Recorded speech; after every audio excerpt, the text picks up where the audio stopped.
Pasok! Pasok mga sugi! Ayan, dahil may oras pa, mamasyal muna tayo dito sa Korean Star. Ma'am si Joanna, magluluto daw siya ng, ay magagawa siya ng maki. Kailangan ng nourishit.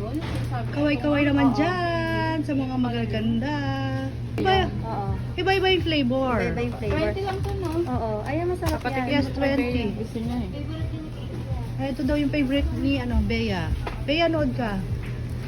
Si Bea lagi nanonood yan eh. Oo nga. Ayan yung mga magaganda. Sinasend niya Oh. pa sa akin. Yung Korean beauties.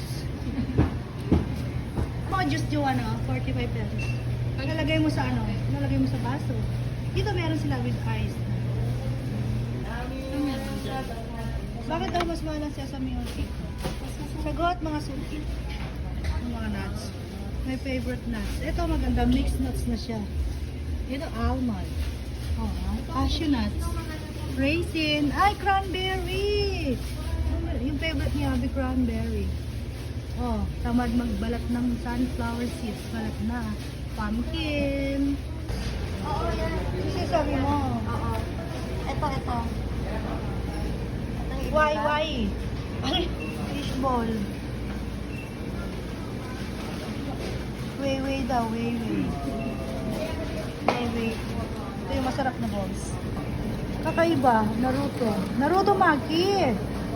Maki pala yan, oh.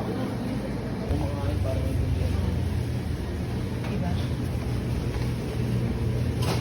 Na-try niyo na ba to? Yung na to, pa-price, snack. O yan, nagpunta ba kami Robinson, bumili ng sesame oil si Joanna. Si Joanna ba dito? Yan, naka-Robinson pa kami dahil kay Joanna, bumili siya ng sesame oil.